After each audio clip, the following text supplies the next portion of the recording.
Olá, meus caros, como vão? Tudo bem? Bem-vindos novamente ao Saber Direito. Meu nome é Bernardo Brandão Costa, sou advogado, professor. Minhas áreas são Direito do Consumidor, Direito Constitucional e Direito Eleitoral. A aula, nós estamos desenvolvendo aqui no Saber Direito, o tema do curso é Direito do Consumidor, com enfoque contratual, Luiz. O tema da aula de hoje é Direito do Consumidor aplicado nos contratos de incorporação imobiliária. Vou apresentar aqui os nossos alunos, a Vera, o Hugo e a Gabriela. É um prazer novamente. Se vocês pretenderem enviar um e-mail para o programa saberdireito@stf.jus.br, aliás, pretenderem não, seria excelente se vocês pudessem enviar os e-mails, né? Para nós é um prazer poder responder e tirar as dúvidas de todos os alunos e de quem estiver assistindo. O e-mail, então, é saberdireito@stf.jus.br. Só peço a vocês que, no momento em que enviarem o e-mail, identifiquem o nome do professor e o tema sobre o qual versa a dúvida, ok? Na última aula, nós abordamos alguns pontos técnicos, né? Foi uma aula um pouco mais técnica com posição de STJ, posição de STF, com relação aos contratos bancários. Eu quis abordar esse tema porque, efetivamente, é algo que acontece diuturnamente com todos os consumidores, né?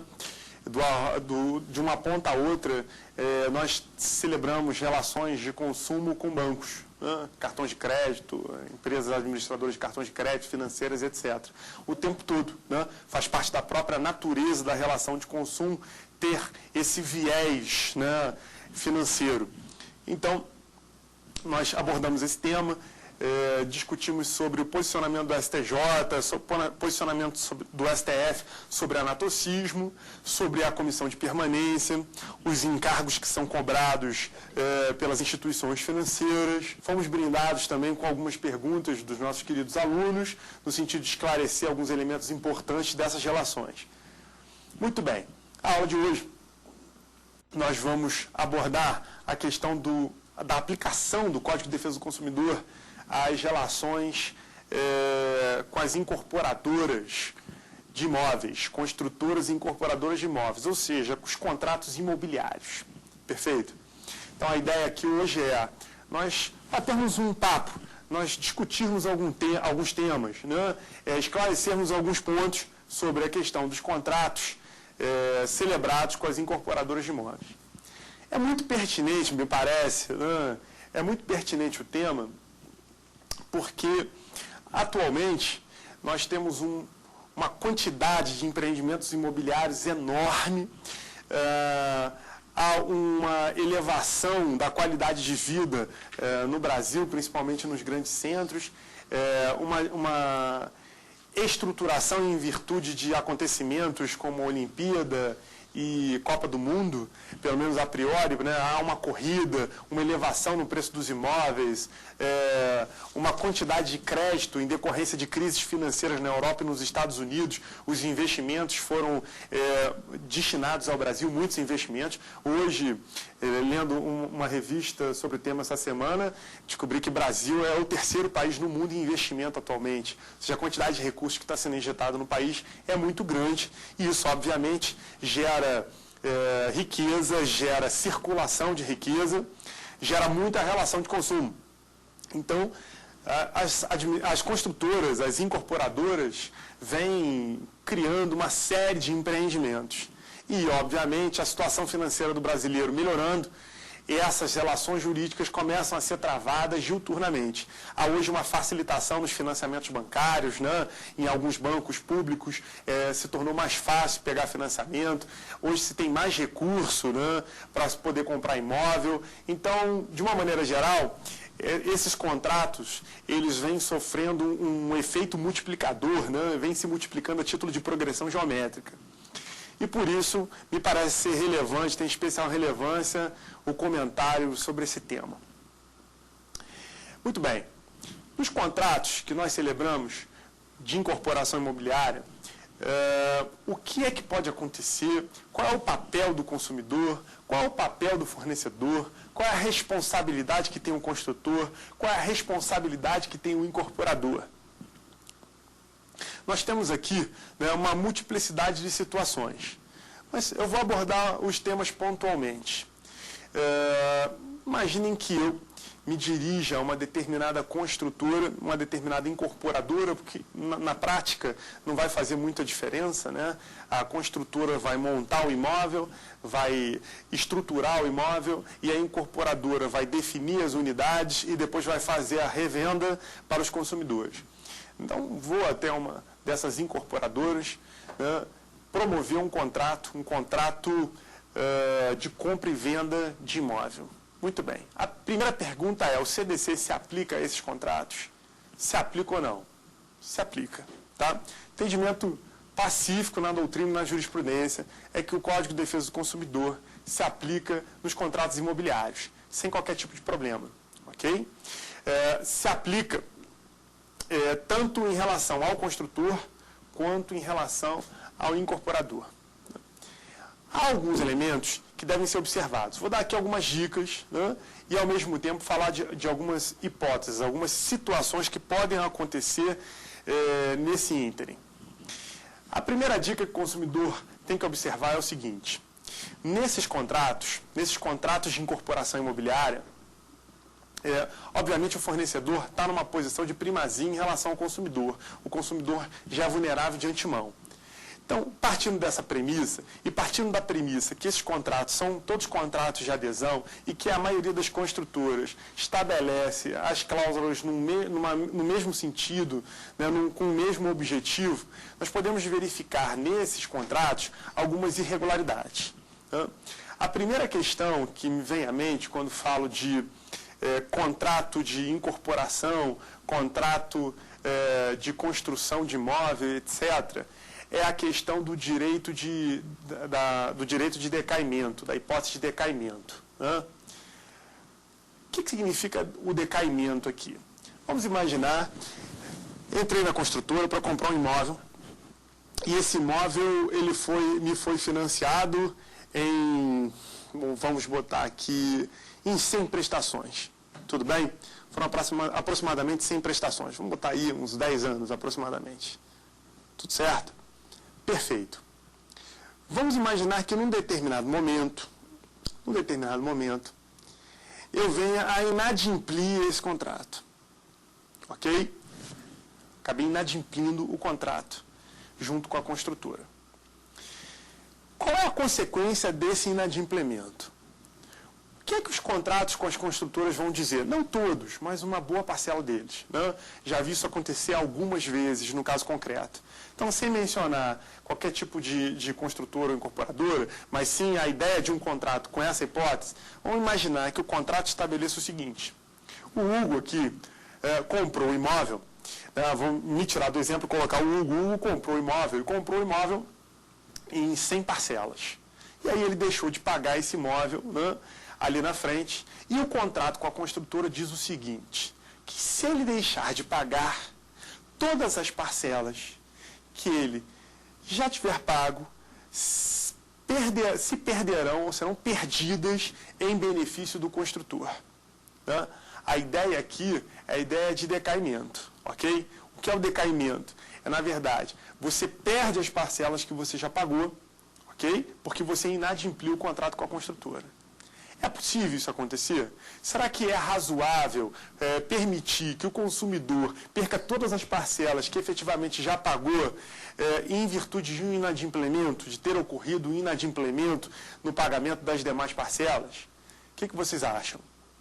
Bom, posso dizer para vocês o seguinte, que o STJ já enfrentou esse tema. Depois eu falo a minha opinião pessoal, mas o STJ enfrentou esse tema e no enfrentamento, né, ao discutir a questão, que fez o STJ? O STJ, então, disse o seguinte, olha, é até possível que se perca algumas parcelas em benefício da construtora, da incorporadora. Nada impede que ocorra essa perda. Né? Entretanto, é necessário observar se há um excesso ou não nessa perda. Há excesso? Já imaginou você perder 90% das parcelas que você pagou? Então, imaginem só a situação. Vamos visualizar o caso concreto.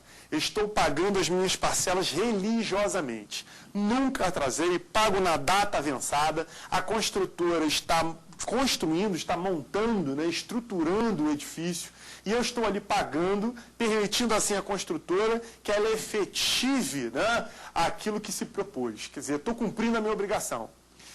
Durante 2 anos eu cumpro a minha obrigação e aí a construtora termina de construir o edifício. Só que, ato contínuo, por um motivo qualquer, né, sem ter condições de efetivar o pagamento, eu deixo de pagar as parcelas e aí me torno um inadimplente. Será que seria justo? Vamos pensar sobre o aspecto da justiça. Seria justo, né, que o consumidor perdesse todas as parcelas que ele pagou durante 24 meses em proveito da construtora? Quer dizer, a construtora fica com esse dinheiro, o consumidor vai embora e ainda vai entregar o imóvel na mão da construtora. Quer dizer, a construtora que vendeu um imóvel, vamos imaginar, inicialmente por 200 mil na planta, e que depois de construído deve valer em torno de 250 mil, ou já houve um ganho, e durante o período da construção o consumidor pagou, contribuiu, o consumidor cumpriu as suas obrigações, né, permitiu, deu suporte à construtora para que pudesse cumprir também a sua obrigação, agiu com boa-fé, agiu com transparência. O consumidor, então, agora no momento em que o prédio já está construído, o apartamento já está pronto, ele acaba inadimplindo o contrato e o contrato prevê o seguinte: inadimpliu, você vai perder 90%, ou 80%, ou 70% das parcelas pagas em benefício da construtora, da incorporadora. Data máxima vênia, isso não me parece razoável, isso é injusto. E a posição do STJ foi no mesmo sentido, dizendo que poderia até haver, né, uma compensação entre as partes, desde que fosse razoável. No caso específico enfrentado pelo STJ, é um caso interessante, até relatado no livro do professor Sérgio Cavalieri Filho, um livro que o professor escreveu sobre ex-desembargador do Tribunal de Justiça do Estado do Rio de Janeiro, autor de programa de responsabilidade civil e de direito, curso de direito do consumidor. Ele relata esse caso também lá. E o STJ diz o seguinte: o prédio estava construído, né, e o consumidor ele usufruiu do imóvel. E ele permaneceu no imóvel morando sem pagar as prestações. E aí o contrato estabelecia, me parece, um percentual de 90%, e o STJ entendeu que razoável seria 50%. Porque, vejam, eu não posso também privilegiar o consumidor em prejuízo do fornecedor. O STJ tentou fazer aqui uma compensação. E qual seria a compensação? Como o consumidor usufruiu do imóvel e deixou de pagar as parcelas enquanto morava no imóvel, ou seja, houve aqui uma vantagem oferida pelo consumidor. Então tem que fazer uma compensação, né? Obviamente que o construtor vai ter direito a oferir uma parcela maior do que o normal, né, nesse caso concreto. Então percebam que a questão, sem sombra de dúvida, como já repeti aqui inúmeras vezes durante o curso, o caso concreto é que dá as nuances, né? A melhor forma de se aplicar o direito é diante do caso concreto, porque as características, as variáveis e as vertentes, né, elas se materializam e aí fica muito mais fácil você proferir uma decisão acertada. E me parece que a decisão do STJ foi extremamente acertada nesse ponto. Então, o que nós podemos dizer? Que não há como fixar no contrato, né, que o consumidor vai perder todas as suas prestações em favor do fornecedor. Isso é completamente desarrazoado. Me parece que a maior parte das prestações pagas deve reverter ao consumidor, salvo algum caso específico em que o consumidor tenha obtido alguma outra vantagem em detrimento do fornecedor. Então, a priori, nos contratos de incorporação imobiliária, nós podemos dizer, com certeza cirúrgica, eu tenho convicção disso, que, primeiro, o CDC se aplica e, segundo, com relação à cláusula de decaimento, né, que seria a hipótese de a perda das prestações pagas em virtude do inadimplemento, obviamente que não pode englobar 100%, quando muito 50%, na maioria das vezes um percentual mínimo deve ser revertido, principalmente aqui, né, nesse caso específico, em que o imóvel reverte para a construtora, que vai poder vender esse imóvel por um preço igual ou maior né, do que a venda original e principalmente levando em consideração que o consumidor cumpriu com a sua obrigação até determinado momento. Ok? Então, com relação à cláusula de decaimento prevista, né, eu posso dizer, a cláusula é nula de pleno direito? Não, não é nula de pleno direito, né? Mas pode ser que a cláusula seja excessiva.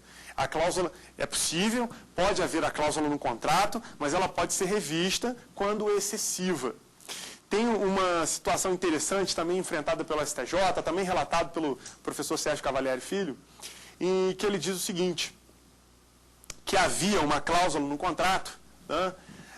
Uma cláusula abusiva no contrato de incorporação imobiliária, dizendo que 100% ou 80% ou 90% daquelas prestações se reverteriam à construtora.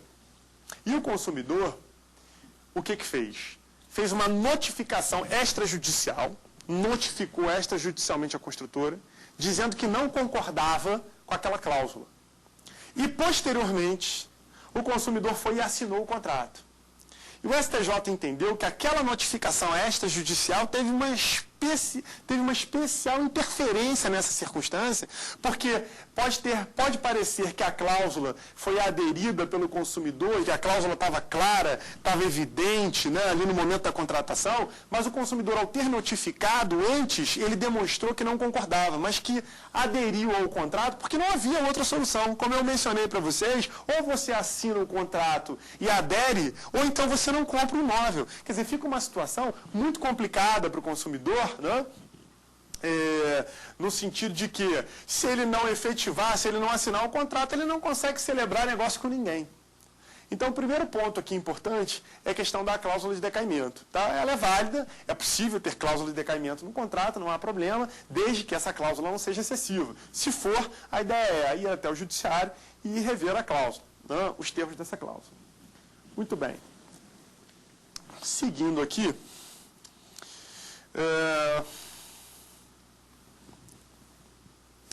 um outro ponto importante aqui na sequência da aula é a questão relacionada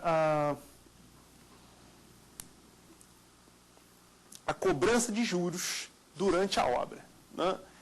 Em alguns contratos de incorporação imobiliária, o construtor/incorporador, costuma cobrar dos consumidores juros durante a obra. Mas juros relativos a quê, efetivamente? Né? Qual é a natureza, né? Qual é o fundamento para a cobrança desses juros durante a obra? Quer dizer, não há qualquer tipo de fundamento, porque, vejam, se você compra um imóvel e esse imóvel não está pronto, se esse imóvel ainda vai ser construído, se esse imóvel ainda vai ser estruturado, né? Não há aqui qualquer tipo de inadimplemento, não há aqui, se você paga as prestações mensais regularmente, se não há inadimplemento, se não há empréstimos bancários previstos originariamente no contrato de incorporação, no qual fica estabelecido que a construtora fará empréstimos para poder construir e aí oferecer esse imóvel, né, com uma taxa de juros X, ou então contratar um banco para fazer esses financiamentos, não há por que fazer essa cobrança. Entendo aqui que se não tem imóvel pronto, primeiro, né, ponto inicial, se não há imóvel pronto, não há que se cobrar juros. Quer dizer, o consumidor não está usufruindo de absolutamente nada. Ele comprou um produto, na verdade, e esse produto ainda não lhe foi entregue. Existe uma promessa de entrega. E como é que você vai cobrar juros, né, se ainda estamos na esfera da promessa? Se não há ainda efetivação do negócio propriamente dito, né? A construção ainda não terminou. Engraçado que a gente vislumbra casos de situações concretas fantásticas, né? Eu tenho um amigo que foi comprar um imóvel e ele é um financista, né? Alguém que trabalha com finanças e muito astuto, muito perspicaz. Então ele foi comprar um imóvel, foi até o stand de uma construtora. Olha que coisa interessante. Chegou lá no stand da construtora, ele se deparou com aquele quarto decorado, não tem isso? Sala decorada, quarto decorado. Você chega lá, tem um stand com quarto, tudo bonitinho, tudo arrumado, né? Então ele se deparou com esse quarto arrumado, com essa sala, cozinha, e aí ele olhou. olhou e falou, nossa, muito bonito, nossa, que sala espaçosa, né? Nossa, que coisa fantástica, esse apartamento vai ficar lindo, nossa varanda é desse tamanho e tal. E aí, nesse momento, ele pediu a planta do imóvel. Olha, eu gostaria de observar a planta do imóvel. E aí, lhe foi mostrada a planta com a metragem do imóvel. E aí, ele teve um insight. Nessa hora, ele tirou uma trena do bolso, né? E falou, bom, eu gostaria de medir. Não tirou trena do bolso, eu estou inventando isso. Acho que a trena já estava lá, né? Isso foi só um acréscimo. Mas parece que lá na hora ele resolveu medir aquela sala, aquele quarto decorado que estava à disposição do consumidor. E quando ele começou a medir, qual foi a descoberta? Que, na verdade, o quarto decorado, a sala decorada, a casa decorada, não tinha a mesma metragem da prevista no contrato. A mesma metragem prevista no contrato. Ou seja, os quartos, a sala, a cozinha, ali demonstradas, né, na demonstração, não tinham o mesmo espaço, o mesmo tamanho daquilo que estava previsto no contrato.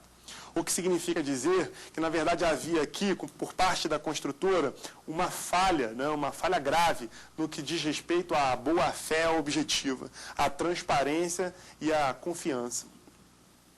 Falha grave porque, imaginem, senhores, os senhores vão ver um apartamento decorado, né? Uma construtora oferece um apartamento decorado para que vocês vejam aquilo que vocês vão comprar, que na verdade nada mais é o apartamento decorado do que uma projeção, né? Olha, isso aqui é o que você está comprando lá na frente. Como ainda não está construído, nós montamos aqui para que você tenha a noção exata do que será. E aí, ludibria o consumidor no sentido de colocar uma metragem diferente, uma metragem que não corresponde à realidade, né? Induzindo o consumidor ao erro. O consumidor vai comprar e quando chegar lá na hora, vai mandar fazer o armário, a geladeira, side by side, o fogão XYZ e não vai conseguir alocar esses bens dentro do seu apartamento. Então vejam aqui que uma dica importante é, se você for comprar imóvel nas construtoras, observando os quartos, né, o apartamento decorado, leve uma trena no bolso. Né? Esse meu amigo, na ocasião, fez a medição, conversou com o responsável e conseguiu um desconto no valor do apartamento, porque efetivamente não correspondia ao que estava na planta. Alguns contratos mais recentes das construtoras já vêm trazendo essa informação. O que dizem esses contratos? Que o quarto decorado é apenas ilustrativo, que na verdade não traduz o tamanho exato do apartamento que será construído. Tudo bem? Então percebam, algumas construtoras já atentando para essa circunstância, colocam essa cláusula no contrato. Mas nós temos que perceber se o contrato é claro e objetivo e se essa cláusula está grifada. Por quê? Porque é algo que pode causar prejuízo ao consumidor. Então tem que haver um grifo, tem que haver algum tipo de destaque nessa cláusula para que o consumidor não seja induzido a erro, achando que está comprando, né, gato, né, achando que está comprando, na verdade, gato, quando na verdade está levando lebre. Tudo certo, senhores? Perfeito? Tudo entendido? Então, seguindo aqui, outro tema de especial relevância é o seguinte.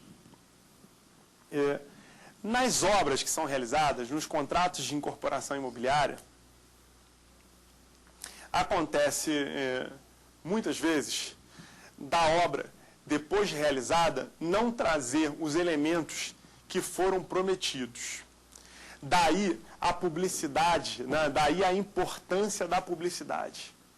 A publicidade aqui é um elemento muito importante nos casos concretos. Por quê?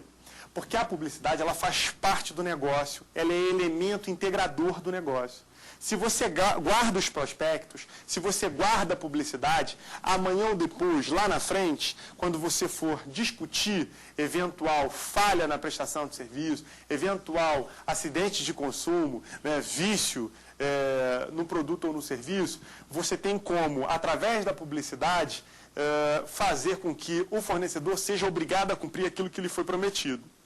Então, muitas vezes, nós estamos andando pela rua e tal, e recebemos um encarte. Olha só, encarte, apartamento, nome tal, nome super bonito, né?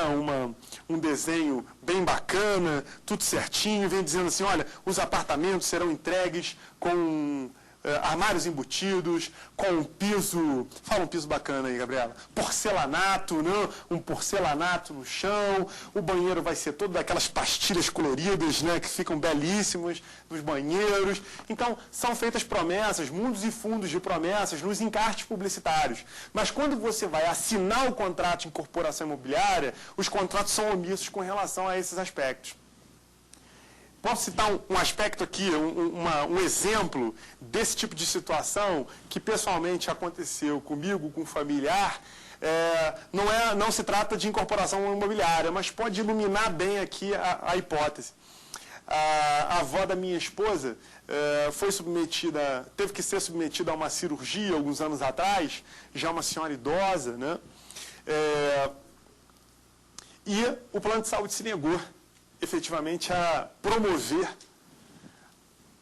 a cirurgia. E era uma cirurgia complexa, né? Uma cirurgia, inclusive, onde havia algum risco.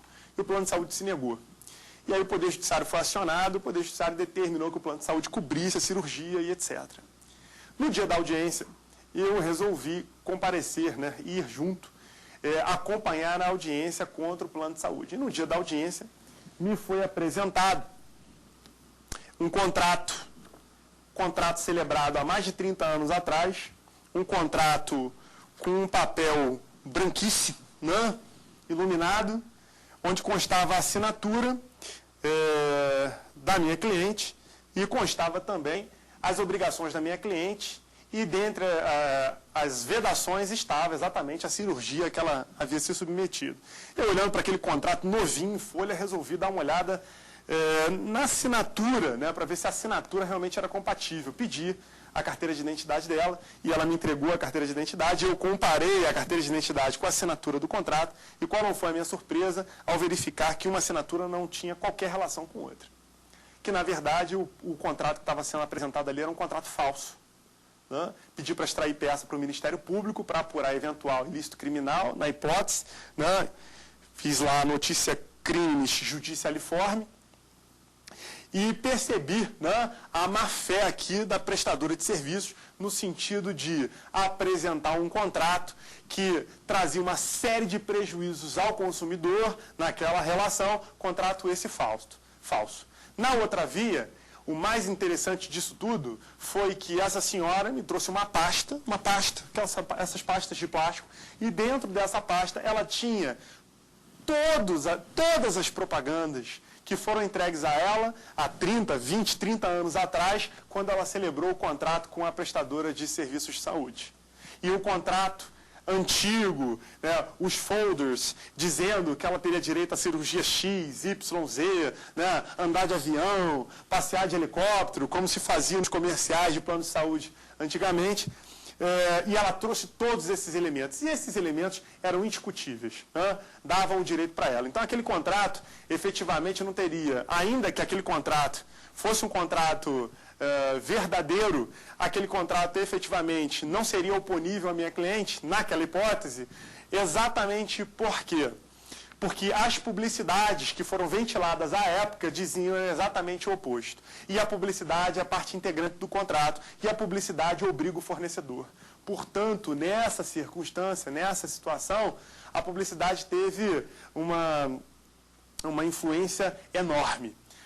Por isso é importante, na hora de fazer aquisição nos contratos de incorporação imobiliária, prestar atenção ao que dizem as publicidades, para verificar se a publicidade promete alguma coisa que o contrato não dispõe. E muitas vezes isso acontece, né? A publicidade diz, olha, você tem direito a isso, o apartamento vai ser entregue assim, coloca uma foto assim, assim, assado, sem fazer qualquer ressalva, e quando você assina um contrato, você percebe, lá anos depois, quando o apartamento fica pronto, que efetivamente não era nada daquilo que estava prometido.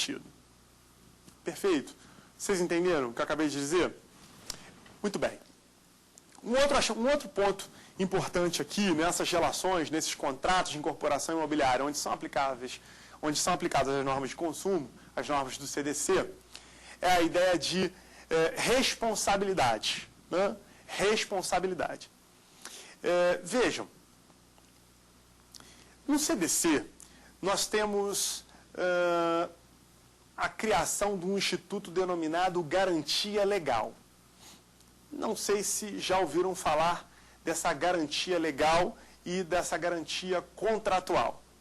O que a maioria das pessoas pensa, a maioria esmagadora dos consumidores imagina, é que a garantia legal é uma abstração e a garantia contratual, que é a que importa, é aquela em que o consumidor, né, contrata com o fornecedor um produto ou um serviço e, na outra via, contratualmente também, o fornecedor oferece um período de garantia para aquele produto ou aquele serviço adquirido ou utilizado. Muito bem. O que é importante esclarecer sobre esse ponto, com relação à garantia e com relação à responsabilidade dos fornecedores nos contratos de incorporação imobiliária, nas construções, né, de edifícios. É o seguinte, segundo a melhor doutrina, há aqui uma responsabilidade solidária entre fornecedor, construtor, fornecedor e incorporador. Porque, na verdade, ambos são fornecedores de serviços, ambos são fornecedores de produtos. Ok? Segundo a melhor doutrina, o entendimento é esse. O que significa dizer que, havendo vício no produto, havendo vício no serviço, havendo acidente de consumo, ou fato ou defeito, né, são sinônimos aqui, no produto ou no serviço, ambos poderão ser responsabilizados solidariamente. Então, a ideia que eu vou desenvolver é a seguinte. Fiz a aquisição de um imóvel através de um contrato de incorporação, contrato de compra e venda, né, a incorporadora vendeu para mim, o construtor foi lá, montou o prédio, recebi o apartamento. As paredes estão descascando. O apartamento acabou de ser entregue. As tomadas não funcionam corretamente. Ok? Os pisos dos cômodos estão rachados, alguns pisos trincados. Nessa hipótese, nós temos o que é denominado de vício. A diferença entre vício e defeito,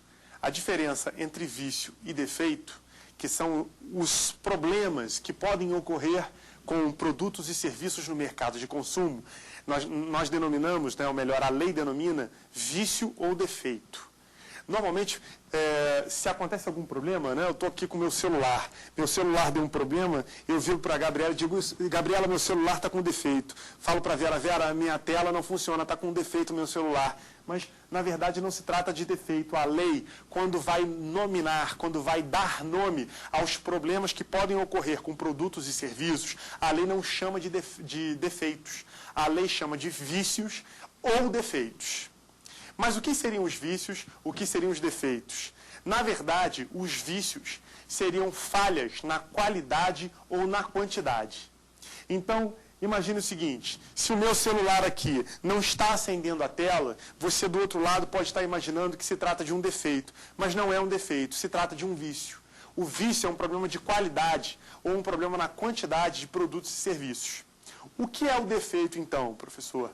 O defeito é quando a falha no produto ou no serviço viola, né, causa lesão à segurança do consumidor. O conceito de defeito é dado pelo próprio Código, lá no artigo 12, quando ele diz que ocorre o defeito quando o produto não traz a segurança que o consumidor legitimamente dele poderia esperar. Então, vamos dar um exemplo aqui do que seria um defeito, efetivamente. O defeito seria o seguinte, você pode imaginar em algum momento na sua vida que você vai comprar um carro novo na concessionária e que andando na estrada a roda traseira desse carro vai se soltar? Isso é previsível? Eu posso dizer para vocês que isso já aconteceu. Tá? Uma série de carros novos que foram vendidos no mercado soltavam as rodas traseiras. Quer dizer, isso não é esperado pelo consumidor. Vejam, isso não é vício. Isso não é uma falha na qualidade. Uma falha na qualidade poderia ser, por exemplo, uma bolha na pintura, Poderia ser, por exemplo, o vidro elétrico que não funciona corretamente, né? Tá fora de encaixe, demora. Ou então a queima prematura de uma luz de não muita importância. Isso pode ser um vício. Uma televisão que não sintoniza, uma geladeira que não refrigera, a depender da circunstância, isso é vício. Mas quando isso, de alguma forma, pode gerar repercussões na segurança do consumidor, aí não se trata mais de vício. Aí nós já estamos falando em defeito. A lei chama de fato ou defeito, são sinônimos. E quando acontece, é acidente de consumo. Então, dirigindo um veículo, e o veículo sofre um problema inesperado, que nós não imaginamos, que não está dentro daquela esfera de previsibilidade, e isso gera um acidente de consumo, então nós temos a hipótese de defeito, ok? Nós não temos vício. A maioria das vezes a gente chama todos os problemas que envolvem produtos e serviços de defeitos. Mas, na verdade, esses problemas devem ser denominados de vícios. Os defeitos, eles só vão se materializar quando efetivamente o produto ou o serviço não trouxer a segurança que o consumidor dele pode esperar. Então, eu posso dar um exemplo aqui do celular. Se o meu celular ele não liga a tela, não aparece nada na tela, eu tenho um vício. Mas se eu levo o celular ao rosto e o celular explode no meu rosto, eu já deixei de ter vício. Passei a ter o quê? Um defeito, um fato ou defeito. Essa é a diferença aqui na hipótese. E nos contratos de incorporação, nos contratos imobiliários, como pode aparecer esse vício, como pode aparecer esse defeito? Se eu tenho um piso trincado, se eu tenho uma parede mal pintada, se eu tenho uma tomada que não funciona, vou denominar esses problemas de quê? De que, senhores? Cantem aqui para mim. De que seria? De vício, né? Isso afeta a segurança do consumidor? Isso viola a segurança? Ou seja, o consumidor espera uma segurança. Segurança em que sentido? Né? Um piso trincado, a priori, problema na qualidade. Uma parede mal pintada, problema na qualidade. Ok? Uma tomada que não funciona, a priori, problema na qualidade. Mas daí um prédio que começa a ter uma rachadura numa coluna de sustentação, aí já nós não estamos mais na esfera do vício. Já não se trata mais de problema de qualidade. Aqui já passamos para a seara do defeito, ou fato.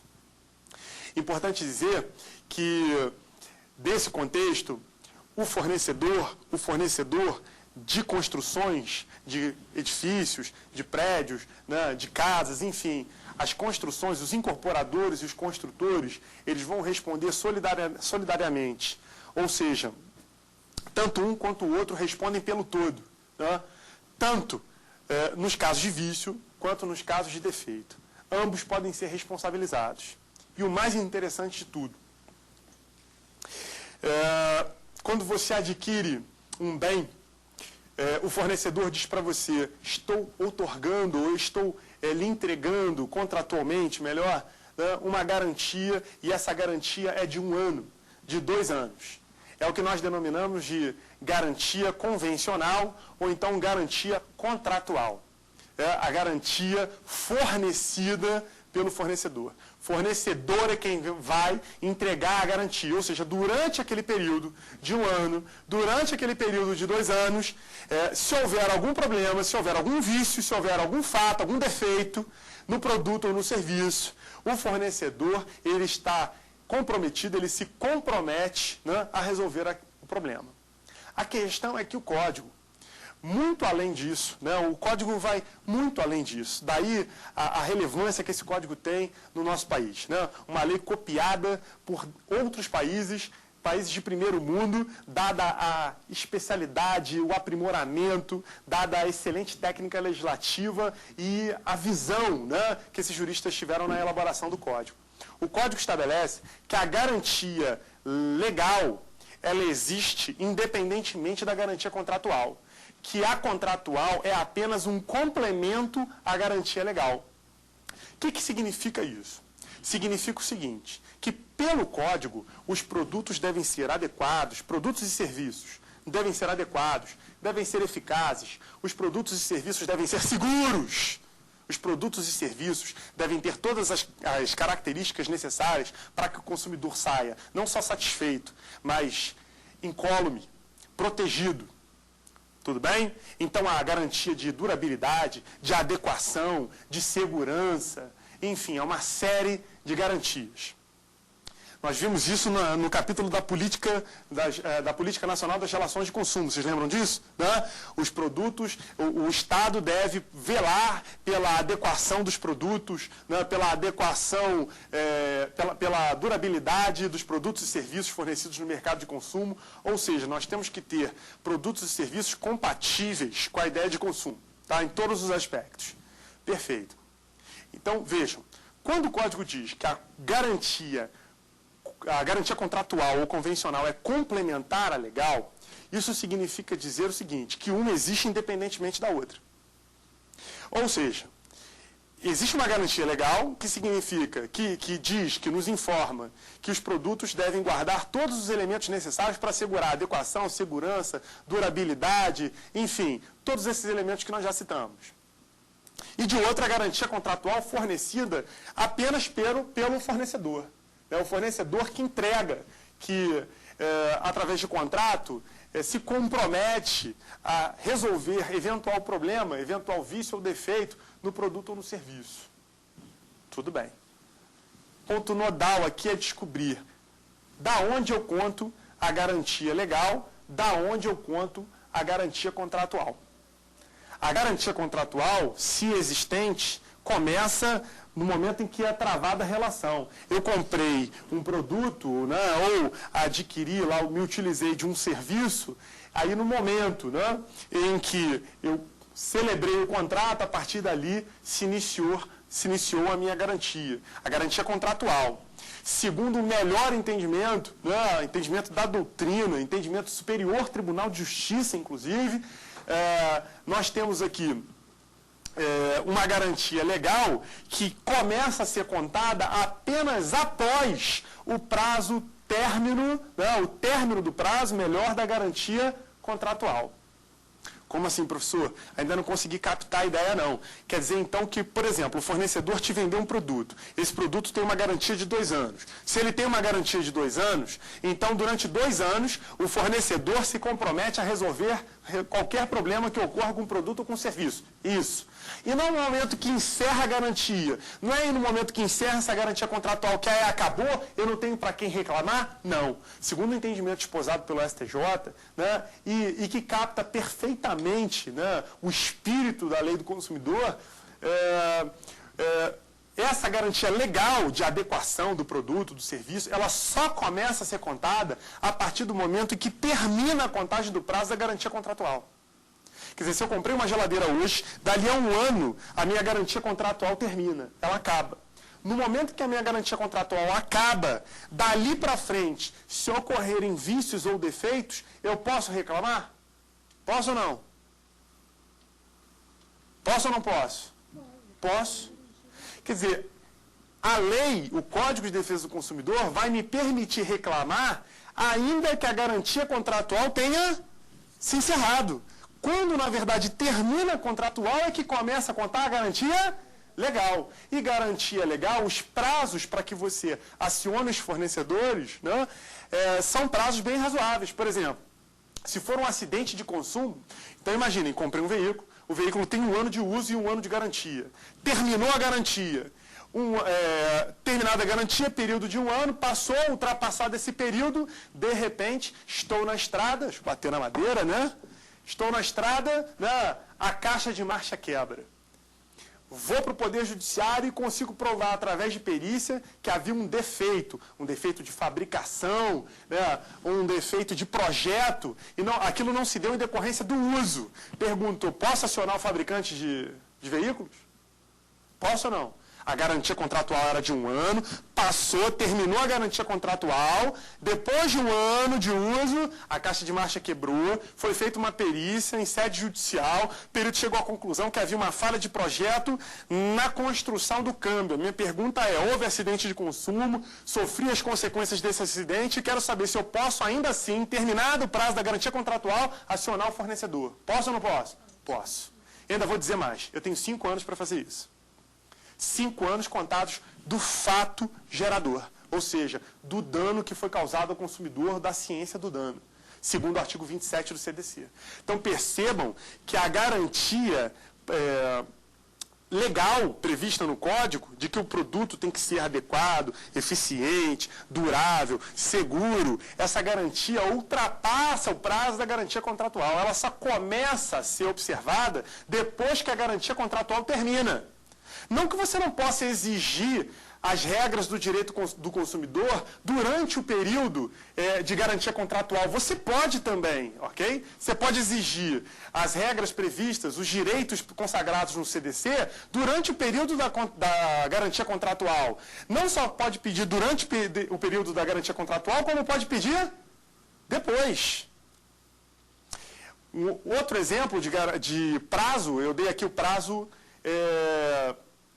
prescricional no caso de acidente de consumo, de defeito. Mas há outros 2 tipos de prazo. Os prazos decadenciais no caso de vícios, que são prazos de 30 dias ou de 90 dias. Quer dizer, eu tenho 30 dias para reclamar de um eventual vício. Tenho 90 dias para reclamar de um eventual vício. Quando é que começa a contar esses prazos? Quando termina a garantia contratual. Terminada a garantia contratual, mesmo depois de encerrado o prazo, ainda assim, se surgir algum vício, eu tenho a possibilidade de questionar judicialmente esse vício, né, no Poder Judiciário. Tudo bem? Para finalizar aqui o tema, o que eu posso aqui esclarecer para vocês? Foi realizado um congresso de defesa do consumidor, né? Um congresso sobre as normas de defesa do consumidor, e nesse congresso ficou decidido o seguinte: dos elementos desse congresso, entre os debatedores, os juristas presentes, que na verdade, quando se trata de construções, vejam, quando se trata de construções, a duração que uma construção tem, ou que deve ter, né, de um prédio, um apartamento, é um tempo bem distante, bem razoável, bem longo, melhor dizendo. Né? Por exemplo, um celular dura 1 ano, mas um apartamento dura 50.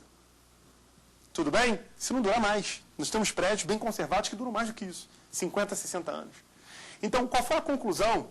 E foi uma feliz conclusão, porque nas minhas aulas eu já ventilava essa ideia. Né? Fiquei muito feliz ao ver que a ideia que eu já imaginava mentalmente, que já conversava com os meus alunos, né?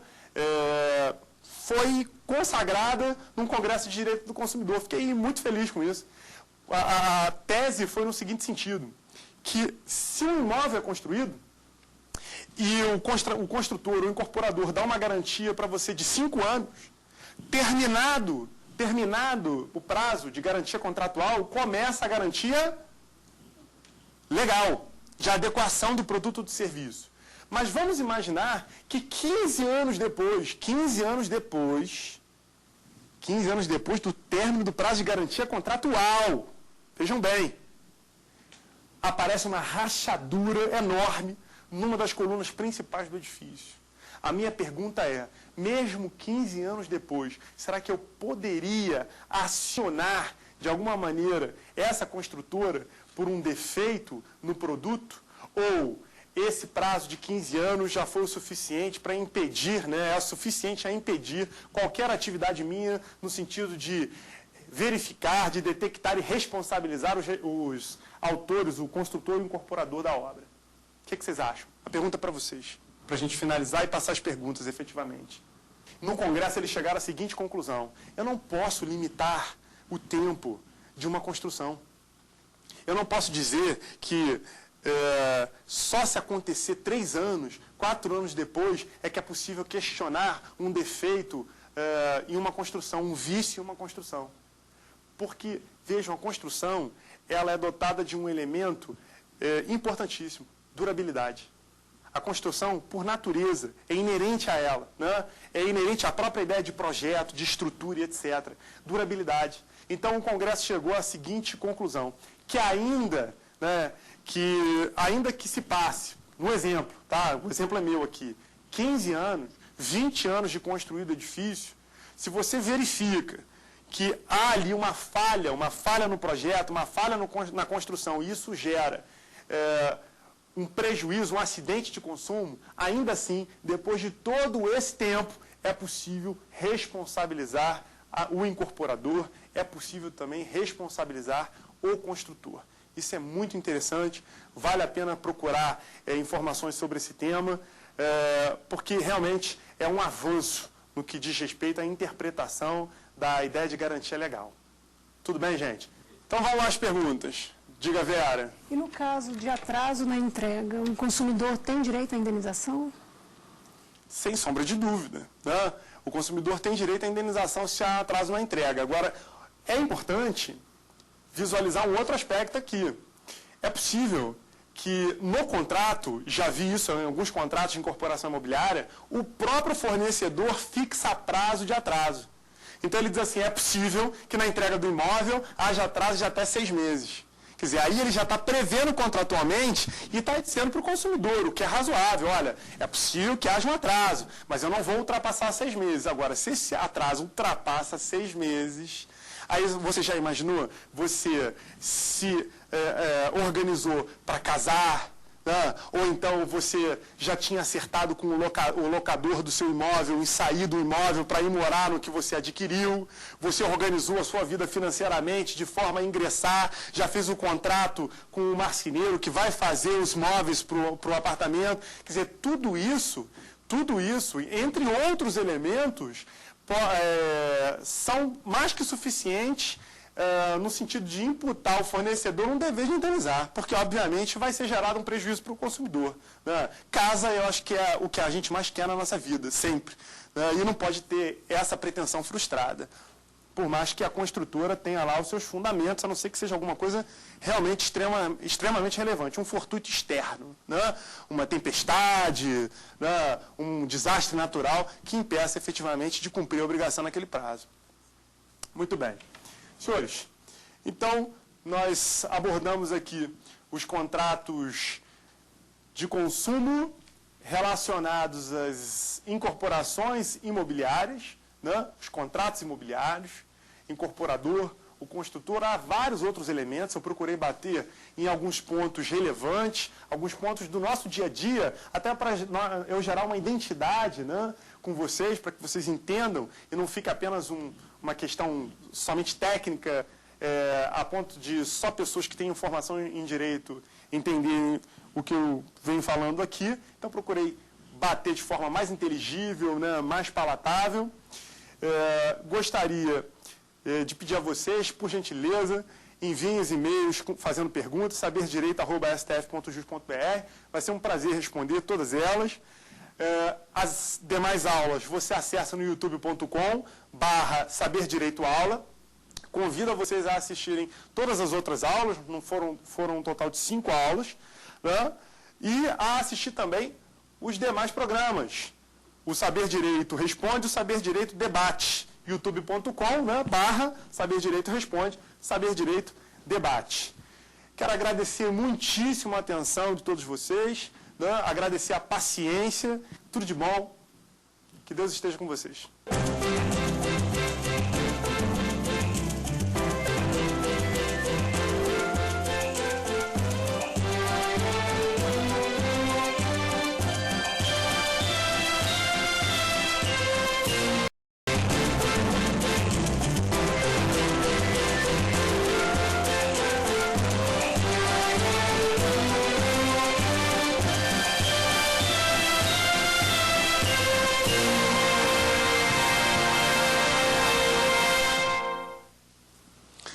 Olá, meus caros, como é que vocês estão? Tudo bem? Então, de volta ao Saber Direito. Meu nome é Bernardo Brandão Costa, sou advogado e professor, milito na área de Direito do Consumidor, Constitucional e Eleitoral. Hoje nós estamos desenvolvendo aqui o curso de Direito do Consumidor, com enfoque contratual. O tema da aula especificamente é da Política Nacional das Relações de Consumo, artigo 4º do CDC, e os princípios que informam o CDC. Deixa eu dar minha fichinha aqui para não me perder, né? Bom, vou apresentar os alunos, agora já sei o nome deles, não preciso mais olhar a ficha. Vera, Hugo e Gabriela, tudo certinho. O e-mail aqui do programa é saberdireito@stf.jus.br. Se tiver alguma dúvida, por favor, encaminhe um e-mail para nós e identifique o professor e identifique o tema que nós responderemos com o maior prazer. Na última aula, o que nós vimos? As relações jurídicas de consumo, fiz uma retrospectiva bem rápida, né, um histórico, onde se startou a questão do consumidor, os movimentos iniciais no Brasil, alguns órgãos no Brasil, a sede constitucional do direito do consumidor, né, da onde advém, com base na Constituição, a natureza jurídica do direito do consumidor como garantia, como direito de garantia fundamental. Depois passamos à análise dos elementos da relação de consumo, o conceito de consumidor, consumidor por equiparação, o conceito de produto, o conceito de serviço, as teorias maximalista e a teoria finalista, né, com relação ao conceito de consumidor, e o fornecedor. Eu vou frisar aqui o fornecedor. Fornecedor é toda pessoa física ou jurídica, nacional, estrangeira, pública ou privada, bem como os entes despersonalizados. Aí vou fazer aqui um ressalte, né? Vou ressaltar a parte dos entes despersonalizados, porque fornecedor todos nós já conhecemos. Os fornecedores são os que comercializam produtos e serviços no mercado de consumo. Queria só mencionar os entes despersonalizados, repisar os entes despersonalizados, porque as pessoas ficam, nossa, mas o que é um ente despersonalizado? Né? Eu não tenho a menor ideia do que seja. Ente despersonalizado é aquilo que não tem personalidade jurídica. Nossa, professor, brilhante. É lógico que, né, se é ente despersonalizado é porque não tem personalidade jurídica, não é pessoa física, nem é pessoa jurídica. Ente despersonalizado, lá no direito civil, massa falida, condomínio, ente despersonalizado, espólio, né, são todos entes despersonalizados. Mas me parece que o CDC, ao fixar a ideia de ente despersonalizado, quis bater num ponto bem sensível no que diz respeito à estrutura brasileira de comércio, de serviços, né, de comércio de produtos e serviços. A ideia do camelô. O camelô nem é pessoa jurídica, nem é pessoa física. Às vezes o camelô tem uma estrutura enorme e você não sabe quem é a pessoa física responsável, mas também não é pessoa jurídica, é um negócio de fato, não é um negócio de direito.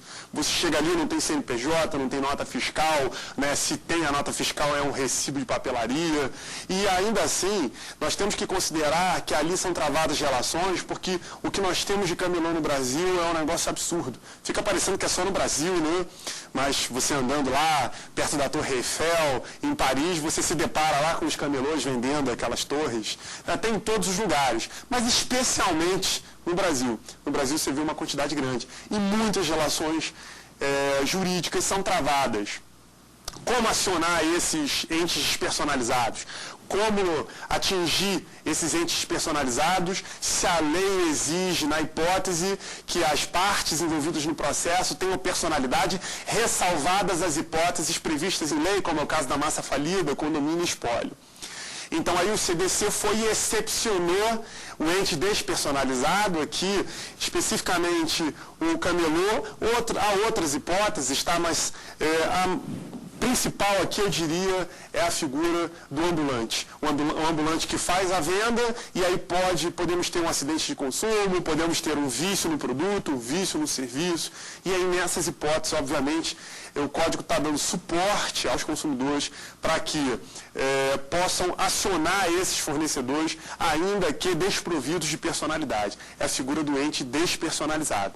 Então, só tomem cuidado para não achar que você aí que comprou um veículo hoje, que usou durante 2 anos, que depois vai vender o seu veículo para comprar um novo, que você é fornecedor, por favor, tá? Você não é fornecedor, não. Fornecedor é aquele que continuamente, né, aquele que especializadamente ele faz negócios. Então eu compro carros para revender, eu sou fornecedor efetivamente. Agora o fato de eu comprar alguma coisa e amanhã ou depois eu revender para um terceiro, isso não me caracteriza como fornecedor. Não há ali uma prática reiterada comercial, não sou um fornecedor especializado, um vendedor especializado, né? Eu não vivo disso. Isso não é utilizado com o objetivo de obter lucro ou vantagem financeira. Então, cuidado aqui para fazer essa distinção. Tudo bem? Essa era a ressalva que eu gostaria de fazer. E aí, já ingressando no artigo 4º do CDC, que estabelece a Política Nacional das Relações de Consumo, é necessário que nós verifiquemos o que é essa política. Né? O que seria, então, essa Política Nacional das Relações de Consumo? Meu Deus do céu, política, o que é política? Meu Deus, vou pensar aqui. Não é complexo, nem é difícil. Talvez se nós utilizarmos até o dia a dia, o cotidiano, já consigamos perceber qual é o teor da ideia de política. Vejam, no Brasil existe política agrícola? Existe ou não? Existe. Existe política econômica? Já ouviram falar de política econômica? Às vezes passa na televisão, não, porque é política econômica. Quer dizer, o que é a Política Nacional das Relações de Consumo? O Código, o legislador do Código, não se contentou apenas em definir regras, conceitos sobre relações de consumo.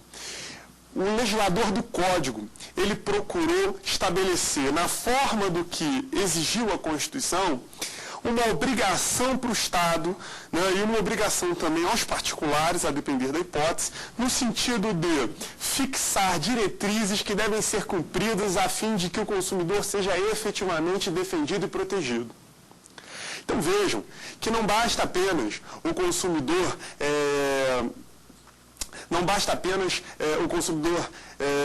reclamar ou dizer, olha, eu preciso da defesa do consumidor. Quer dizer, melhor, o Código não se contenta apenas com o estabelecimento de regras que protejam o consumidor. É isso que eu quero dizer.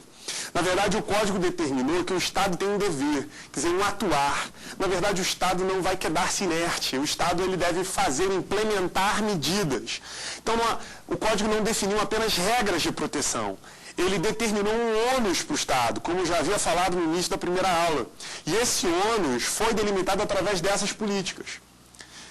Essa Política Nacional das Relações de Consumo, eu poderia conceituar como um conjunto de diretrizes e princípios definidos pelo CDC para que se efetive o objetivo do Código, que é manter o equilíbrio nas relações de consumo. Então, voltando, o objetivo do Código de Defesa do Consumidor não é dar um poder ao consumidor para que fique numa posição acima dos fornecedores. Esse não é o objetivo do Código. O objetivo do Código é equilibrar a relação, ou seja, manter o equilíbrio nas relações de consumo. Perfeito. Com base nisso, para que isso seja alcançado, o CDC, a lei, definiu uma série de diretrizes que devem ser implementadas pelo Estado no sentido de atingir, né, esse objetivo primordial e os deveres anexos, ou seja, os outros elementos, baseados em alguns princípios informadores da própria estrutura da Lei 8.078/90. Então, eu vou fazer a leitura aqui com vocês, vou pedir Vênia para fazer a leitura do artigo 4º do CDC, né, e a partir daí batermos as hipóteses, né, dessa política, esse conjunto de diretrizes fixado pelo Código e também a execução, bem como os princípios que envolvem a aplicação dessa política. Então, vamos lá. Diz assim o artigo 4º do CDC. A Política Nacional das Relações de Consumo tem por objetivo o atendimento das necessidades dos consumidores, o respeito à sua dignidade, à sua saúde e à sua segurança, a proteção de seus interesses econômicos, a melhoria da sua qualidade de vida, bem como a transparência e a harmonia nas relações de consumo, atendidos os seguintes princípios. Então, olha lá. Política Nacional das Relações de Consumo tem por objetivo atender às necessidades dos consumidores, o respeito à sua dignidade, saúde e segurança, proteção dos seus interesses econômicos, a melhoria de sua qualidade de vida, bem como a transparência e a harmonia das relações de consumo, atendidos os seguintes princípios. Então vejam aqui que serão fixadas uma série de diretrizes para atingir esses objetivos. A ideia de proteger o consumidor também está intimamente ligada a um dos fundamentos da República Federativa do Brasil, que é o princípio da dignidade da pessoa humana. Ou seja, percebendo o consumidor numa posição de desvantagem nas relações de consumo, principalmente nos contratos de massa, o CDC vem para prestigiar a dignidade. E como prestigiar? Equilibrando os contratos, fazendo com que os consumidores possam brigar em pé de igualdade com os fornecedores. Ou melhor, eles possam travar as suas relações, melhor, não brigar, em pé de igualdade. A ideia de contrato, né, de consumo não é a ideia de briga, né, ao revés. A ideia de contrato de consumo aqui, com base no CDC, é uma ideia de cooperação. O contrato não deve ser utilizado para vantagem de um em detrimento do outro. O contrato não deve ser utilizado para prejudicar ou para melhorar a situação de ninguém, mas para atender os interesses de ambas as partes. Então vamos aqui a algumas regras, alguns princípios, eu diria, né, sobre essa política, e nós podemos ver alguns incisos também que determinam medidas a serem implementadas pelo poder público. Então, podemos falar aqui de alguns princípios. Eu vou começar por um princípio específico, porque é um princípio que está previsto logo no inciso 1 do artigo 4º, que chama princípio da vulnerabilidade. O que é a vulnerabilidade? A vulnerabilidade é a fraqueza de um em relação ao outro. Né? Quem nunca jogou cartas, tem um jogo de cartas, eu não sou muito fã de jogos, pessoalmente, não é uma coisa que me apetece, mas para quem gosta de jogar carta, eu lembro que joguei muitas cartas com meu pai, né, com meu avô, e jogando buraco. E eles diziam o seguinte: olha, depois que você faz 1000 pontos, você fica vulnerável. Né? Não tem essa história aí do vulnerável? Uma história do vulnerável? Quer dizer, você fica vulnerável como? Quer dizer, eu acho que é isso, depois que você faz 1000 pontos, você fica vulnerável. Ou você não pode abaixar as cartas, a não ser que sejam tantos pontos. Não, fez 1000, dali para frente, para você baixar o número de cartas, você tem que baixar X pontos, porque senão você não baixa. Ou seja, você, em comparação com o seu adversário, você está numa posição delicada, você está numa posição de inferioridade. Quer dizer, o seu adversário, ele pode baixar qualquer pontuação, mas você não, porque você está numa posição de vulnerabilidade. Quer dizer, eu estou vulnerável, não é isso? Isso acontece muito em término de namoro também, não é isso? Você termina o namoro, a outra parte diz: não faz isso agora, eu estou vulnerável. Não é? Isso nunca aconteceu, já aconteceu com vocês? Acho que já aconteceu com todo mundo isso, não é? Todo mundo tem, em algum momento da vida, obviamente, né, às vezes triste, aliás, sempre triste, eu diria, né, você está, de uma certa forma, vulnerável. Então, a vulnerabilidade, ela é um elemento extremamente relevante, ele é um elemento primordial dentro da estrutura do CDC. Por quê? Porque a vulnerabilidade no CDC ela é presumida. Olha que relevância isso tem. É uma presunção, obviamente, essa presunção ela pode ser até discutida, né, não é uma presunção absoluta, como no caso da pessoa jurídica, é possível discutir, né, essa presunção. Agora, o Código presume que a parte é vulnerável. Partimos da premissa, então vejam, partimos da premissa para consumidor, pessoa física, que o consumidor de plano já é vulnerável. Na pessoa jurídica há uma distinção. Você não parte da presunção de que é vulnerável, ao contrário. A pessoa jurídica ela vai ter que provar que é vulnerável, mas a pessoa física não. Então vejam, você já começa uma relação em que, de antemão, a lei já está dizendo, já está reconhecendo que a sua posição diante do fornecedor é uma posição de vulnerabilidade. Você está numa posição de inferioridade em relação ao fornecedor. E, obviamente, que essa vulnerabilidade ela pode existir sobre vários aspectos. Vejam, nós temos vulnerabilidade não só no Código de Defesa do Consumidor, nós temos vulnerabilidade no processo civil, só que não é alçada a princípio, né, e nem é reconhecida de plano, não é uma presunção.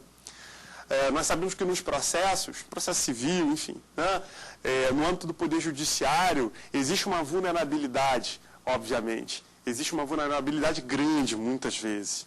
No Código de Defesa do Consumidor, ela já é presumida de plano. Ou seja, eu não preciso demonstrar que ela existe. Eu posso, de plano, já dizer, olha, eu sou vulnerável, preciso de um tratamento. Nem precisa dizer, na verdade, a lei já reconhece de plano. Vulnerabilidade sobre que aspectos? Diversos aspectos. Quer ver um exemplo? Vulnerabilidade técnica. Então, nós temos exemplo de vulnerabilidade técnica. Vamos imaginar o seguinte. Sou advogado, né?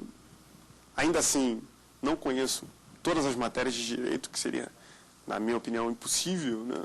É um campo vastíssimo. Mas entendo, né, de direito. É a minha área, muito bem.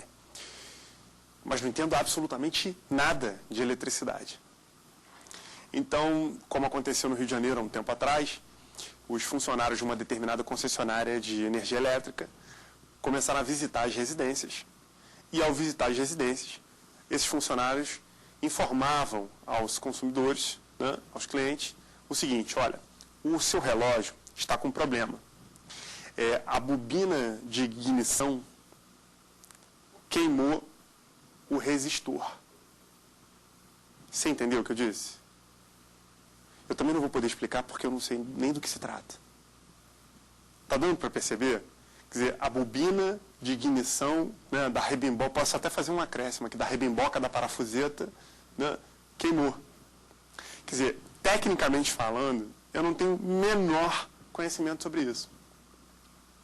Eu confesso que até troco lâmpada em casa, não tem esse problema, né? Troco. Se tiver que instalar uma luminária, quando eu era garoto fazia muito isso, né? Não me incomodava, até gostava bastante. Mas efetivamente mexer num relógio de luz, não tem o menor conhecimento técnico para isso.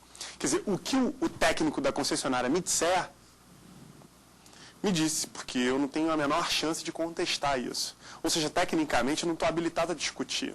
O problema é que os técnicos das concessionárias, ou da concessionária, os técnicos faziam o seguinte, olha, está com um problema aqui no seu relógio, né? Esse seu relógio, ele foi adulterado e nós estamos aplicando uma multa aqui de R$800. E aí as pessoas, meu Deus, está doido, R$800, mas eu nunca mexi nesse relógio desde que eu vim morar aqui, eu comprei essa casa e tal. Não, tem problema no seu relógio. E o mais interessante era o seguinte, que a empresa concessionária, ela não sanava o problema, ela não trocava relógio, então parava de fornecer energia. Ela aplicava a multa e dizia, olha, se você não pagar a multa, eu corto a sua energia.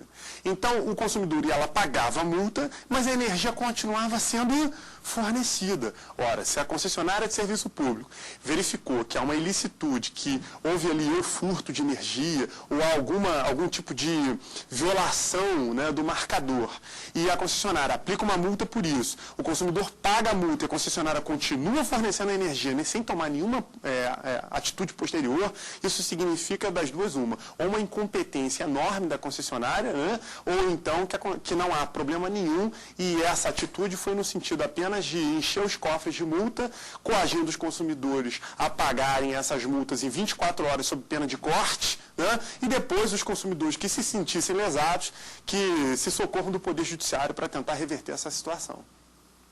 Então, o que eu quero mostrar a vocês é que há aqui, claramente, uma vulnerabilidade técnica. Se alguém me diz alguma coisa sobre luz, eu não tenho a menor capacidade de entender. É como, não precisa ser uma mulher, um homem ou uma mulher numa mecânica. Né? Eu não entendo de carro, eu entendo de dirigir o carro. Não entendo como é que faz, como é que conserta, se troca, se não troca, se mexe. Quer dizer, quem tem a habilitação técnica é o prestador do serviço, né? Ou o vendedor do produto. Ele é que tem condição. Então, eu vou ser considerado vulnerável nessa hipótese. Se chama vulnerabilidade técnica e o código presume que nessas relações o consumidor ele é vulnerável de plano. Né? Eu não preciso provar isso. Tem também a hipótese da vulnerabilidade, vamos pensar aqui, econômica. Tá? O que seria, e que alguns autores chamam de vulnerabilidade fática, né? Social. O que é a vulnerabilidade econômica? Vejam. Eu sou cliente de um determinado banco. E aí, como cliente de um determinado banco, eu celebrei um contrato, né, uma relação de consumo, e aí eu fui lesado pelo banco e estou acionando o banco judicialmente. Perfeito? Vejam, é preciso fazer uma perícia, né, nos cálculos, uma perícia na conta bancária, enfim, é necessária uma perícia. Vamos olhar sobre o aspecto financeiro. Quem sou eu e quem é o banco? Se eu fosse utilizar uma metáfora para definir quem sou eu e quem é o banco, eu poderia dizer o seguinte, que eu sou um grão de areia na praia da Barra da Tijuca, no Rio de Janeiro. E o banco é a praia. Deu para entender a dimensão disso? Quer dizer, eu posso estar lá como advogado, né, como um advogado que entende da matéria, trabalhando na questão, e vou chamar o perito, né, um técnico contábil que presta serviços e que é muito bom, muito conhecido, extremamente competente. E o banco vai contratar 20 escritórios de advocacia, dos mais influentes e mais prestigiados do país, e vai contratar também um especialista em análise de balanços e de contas, que tem PhD no MIT. Entenderam? Haverá aqui uma clara desproporção, que a condição financeira, econômica, fática do banco, comparada à minha pessoa, é completamente desproporcional. Então, o Estado, na hora de analisar esse tipo de relação, ele tem que se dar conta, ele tem que visualizar essa desproporção. Na verdade, essa desproporção ela já é presumida, tem que partir do princípio que o consumidor é a parte mais fraca da relação de consumo e, portanto, a parte mais vulnerável. Tem outro tipo de vulnerabilidade também, denominada de vulnerabilidade psicológica. Vulnerabilidade psicológica é quando o consumidor não está em condições, né, psicológicas de discutir aquela questão. Ou seja, psicologicamente, não há como o consumidor se defender daquela oferta, né, daquela proposta do fornecedor. Posso dar um exemplo aqui, vamos imaginar uma mulher num shopping, por exemplo. Como vai se defender, né, das ofertas que são disponibilizadas? Você entende o que eu digo, né, Vera? Hein? Você também, né, Gabriela? Normalmente as mulheres gostam, não que os homens não gostem, né, mas as mulheres principalmente, né, sobremaneira, adoram consumir. Né? Eu, por exemplo, devo ter uns 3 ou 4 pares de sapato em casa, minha esposa tem 50.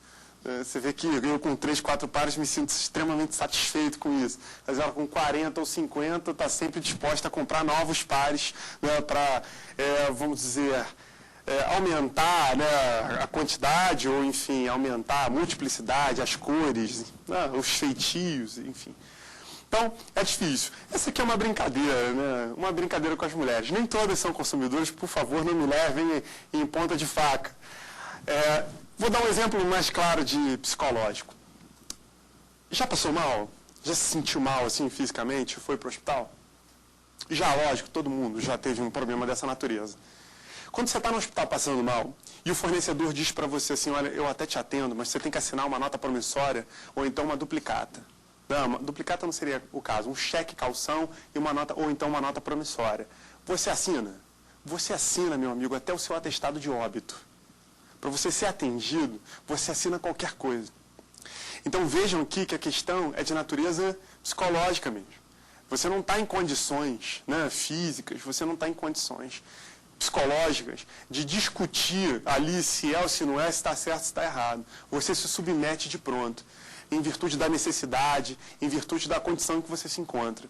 Então, muitas vezes o fornecedor se aproveita dessa situação de vulnerabilidade do consumidor para poder impingir as suas condições, os seus produtos, os seus serviços, entre outras hipóteses.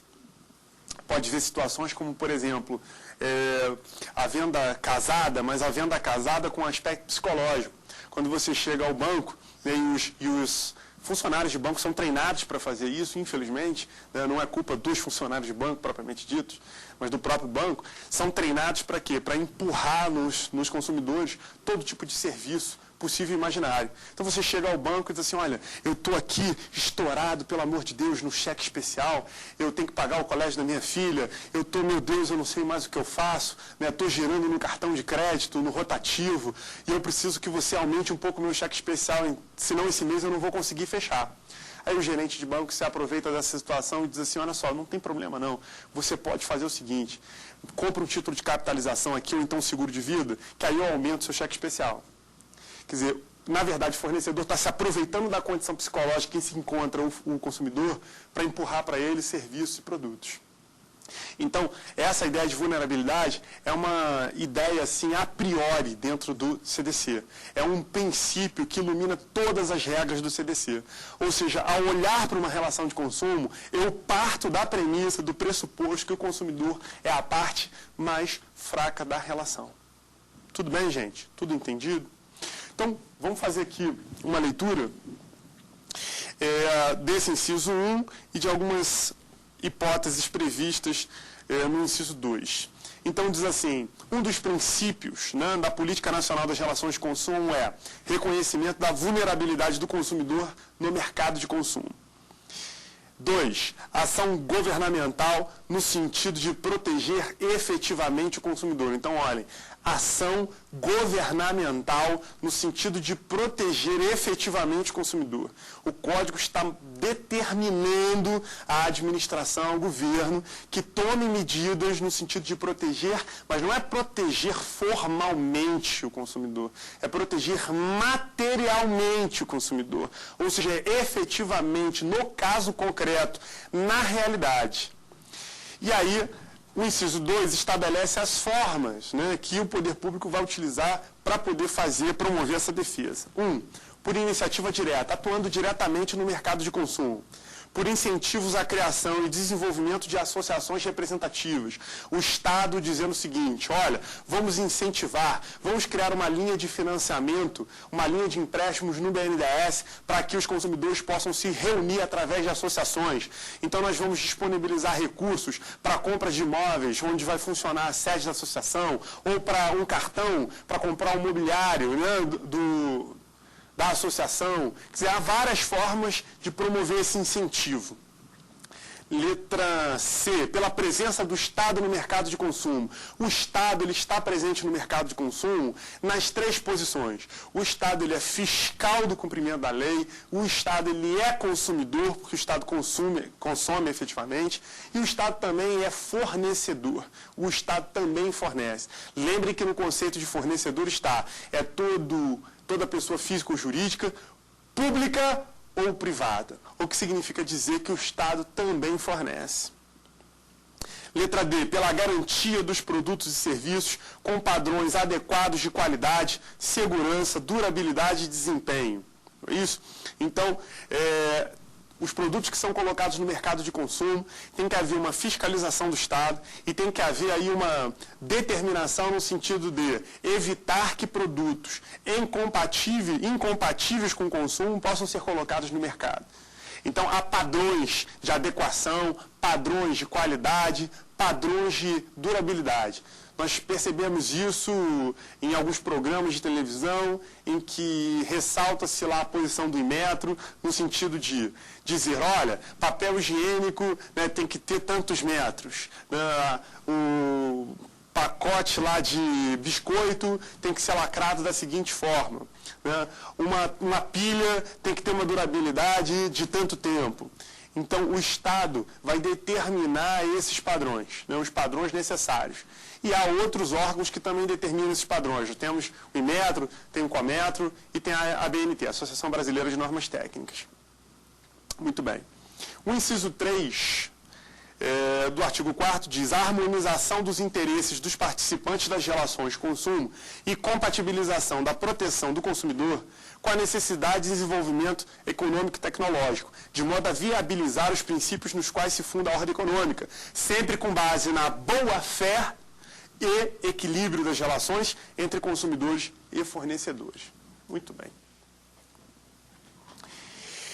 Harmonizar as relações de consumo, levando em consideração que também é necessário o desenvolvimento econômico e o desenvolvimento tecnológico, é uma das ideias aqui da Política Nacional das Relações de Consumo. Vejam, é difícil promover essa harmonização.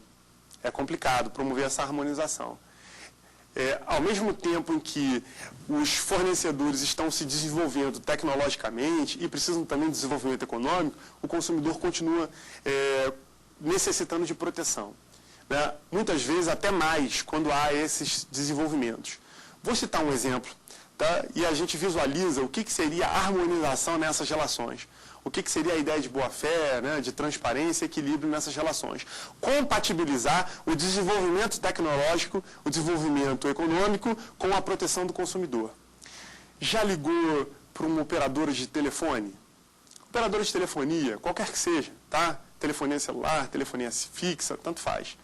Nessas operadoras, você pega o telefone, está com algum problema no seu telefone, você liga para lá, né, que você é cliente, e atende... Não uma pessoa física, mas é um atendimento eletrônico, não é isso? Não tem um atendimento eletrônico? Aí começa. Bom dia. Você ligou para a operadora tal. Né? Se o problema que você tem é sobre isso, então após o sinal, diga especificamente, né, o tema.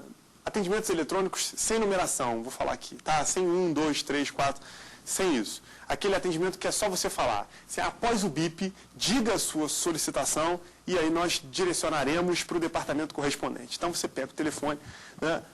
Aí fala assim, eu queria falar com o atendente. Aí o sistema, desculpe, não entendi. Aí você, eu queria falar com o atendente. Ele, desculpe, não entendi.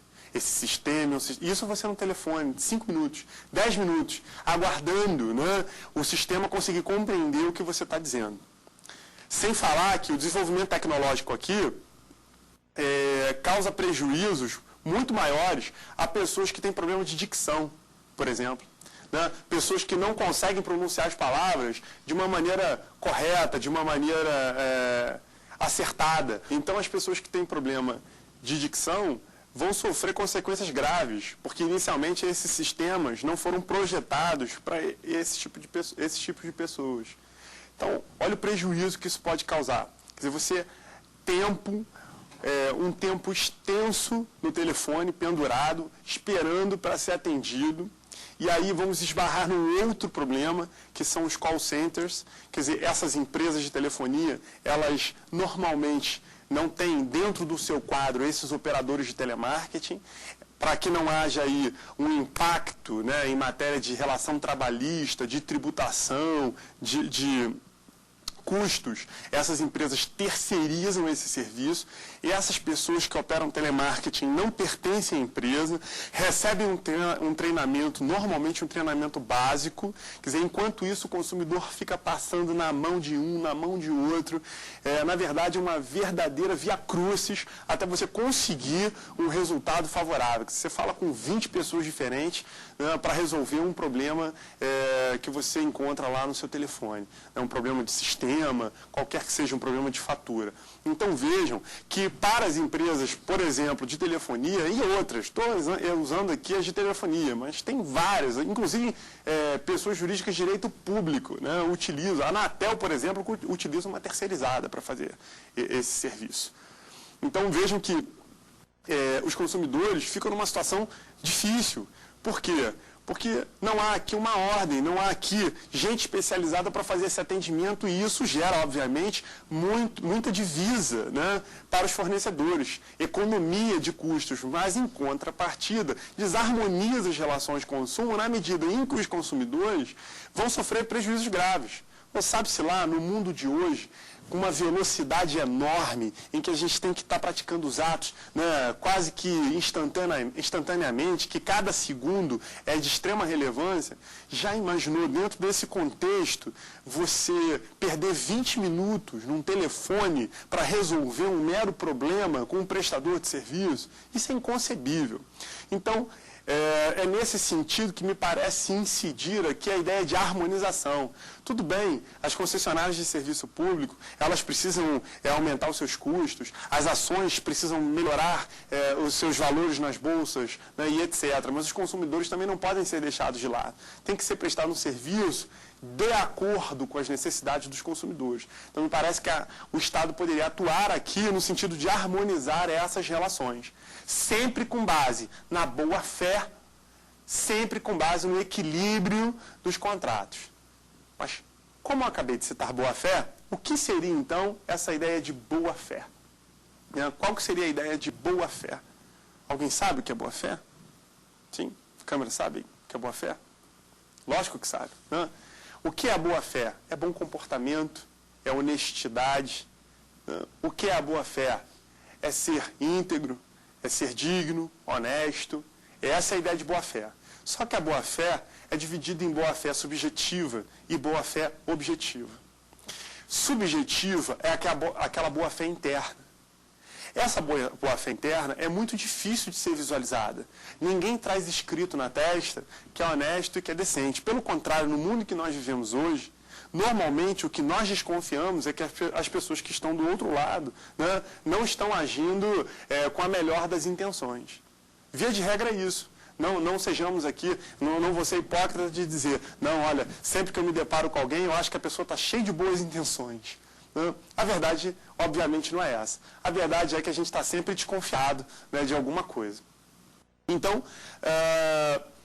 a boa-fé subjetiva, como ela é uma boa-fé interna, ela fica difícil de ser enxergada.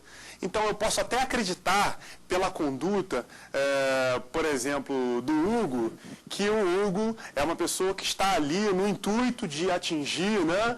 Quer dizer, pela conduta eu consigo visualizar. Então, veja, eu não consigo olhar para dentro do Hugo e ver essa boa-fé existente. Mas eu consigo ver pela conduta que o Hugo empreende. Ou seja, a boa-fé aqui, ela se transforma numa boa-fé objetiva, externada. Quer dizer, eu visualizo a conduta dele e com base na conduta eu percebo que o comportamento é bom, que a intenção é uma intenção boa, que ele está sendo transparente, que ele está informando, né, tudo aquilo que é necessário. A ideia de boa-fé também ilumina todo o Código de Defesa do Consumidor. O artigo 4º, inciso 3, quando menciona a boa-fé, não faz assim despropositadamente, não. É com um propósito. Porque nas relações de consumo, esse é um dos elementos nodais. Ou seja, eu preciso observar se na relação de consumo a boa-fé está presente. Porque se a boa-fé não está presente, obviamente que há lesão aqui ao consumidor. A boa-fé, diga-se de passagem, deve ser de ambas as partes. Não é só do fornecedor. O consumidor também tem que estar pautado pela boa-fé. Mas a gente tem que lembrar que o consumidor ele é reconhecidamente vulnerável. Então, para que o fornecedor se escore, para que o fornecedor não tenha problemas posteriormente, é imprescindível que ele atue com boa-fé. Então, vamos dar exemplos aqui do que seria a boa-fé, né? Posso dar um exemplo concreto do que seria a boa-fé, o que seria a transparência e o que seria o princípio da confiança. Vamos falar de 3 princípios aqui que são os mais importantes. O princípio da boa-fé, da transparência e da confiança. O princípio da boa-fé seria a conduta, né, a conduta honesta, a conduta correta. A transparência acaba sendo uma consequência da boa-fé, um corolário da boa-fé. Na verdade, é um subprincípio da boa-fé. Na medida em que, quando você é transparente, você está agindo com boa-fé. A boa-fé, na verdade, acaba balizando, né, outros princípios, que no caso concreto vão remeter à própria boa-fé. Então, vamos exemplificar para ficar uma coisa mais tranquila. Quem nunca entrou numa concessionária de veículos para comprar um veículo e recebeu uma informação incorreta? Você comprou um carro e aí o rapaz lá disse assim para você, o vendedor, olha, nós temos aqui um carro que é fantástico, né? Esse carro é uma maravilha, ele faz de tudo um pouco. E aí você pergunta, mas de quanto é a garantia? Quanto tempo tem a garantia? Olha, infelizmente essa informação eu não tenho, mas no mínimo é de 1 ano. Ah, muito bem. Tá ótimo. Tá. E o filtro do ar-condicionado leva pólen, uma restrição a pólen, ou seja, limita a entrada de pólen ou de substâncias alérgicas, etc. Olha, essa informação eu também não sei te passar, não. Você sabe o valor das revisões do carro? Quer dizer, cada vez que o carro for para revisão, 10 mil quilômetros, 20 mil quilômetros, qual vai ser o preço de cada revisão?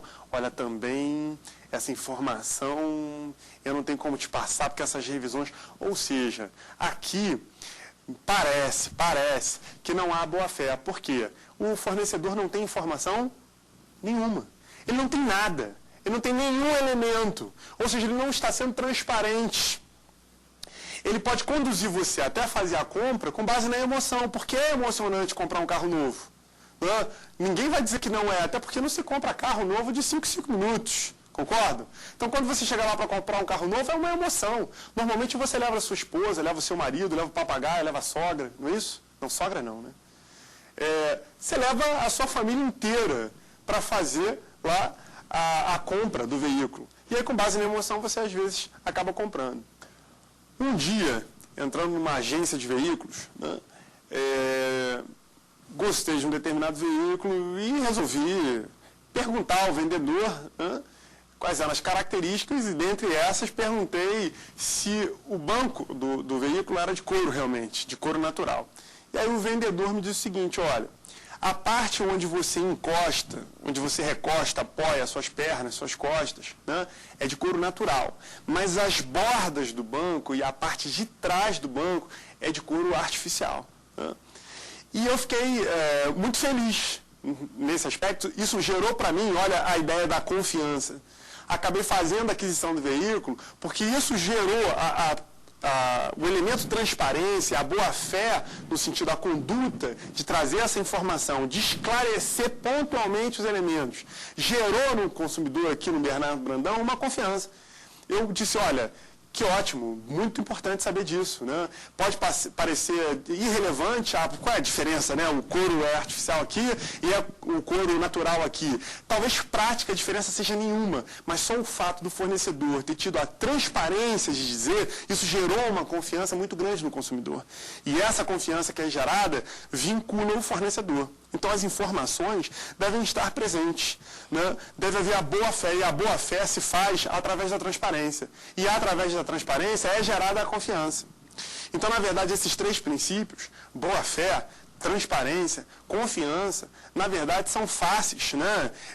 Não diria de uma mesma moeda, porque são três, né? Mas de um mesmo elemento. Vamos imaginar aqui, pertence ao mesmo grupo. A diferença primordial entre eles seria que a transparência e a confiança derivam, né, da boa-fé. Então, aqui nós temos a hipótese de boa-fé objetiva, um dos princípios que ilumina o CDC. Tudo bem, gente? Entendido? Então, vamos seguir aqui um pouquinho mais. Diz agora o inciso 4 do artigo 4º, a educação, né, e informação de fornecedores e consumidores quanto a seus direitos e deveres com vistas à melhoria do mercado de consumo. Incentivo à criação pelos fornecedores de meios eficientes de controle de qualidade e segurança de produtos e serviços, assim como de mecanismos alternativos de solução de conflitos de consumo.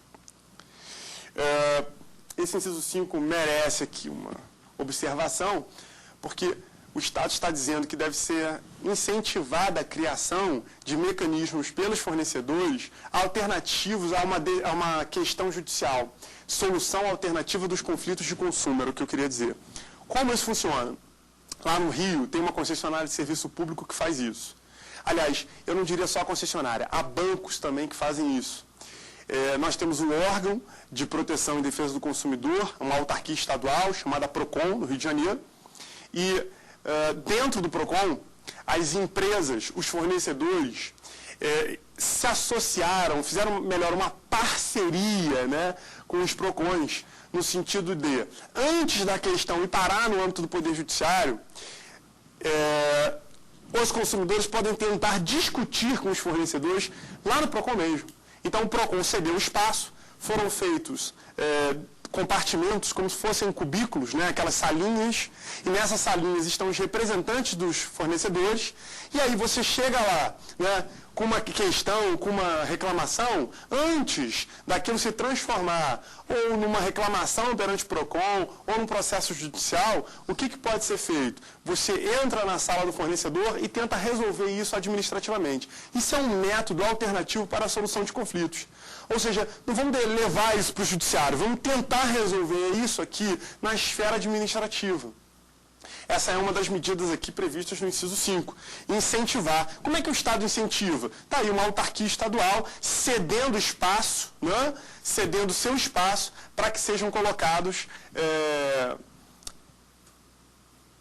representantes dos fornecedores a fim de sanar as ilegalidades, sanar a questão, a controvérsia, antes daquilo ir parar no judiciário ou se transformar numa reclamação no PROCON. Tudo bem, senhores? Então, acho que aqui nós batemos alguns pontos importantes, que foram os princípios da boa-fé objetiva, o princípio da confiança, o princípio da transparência.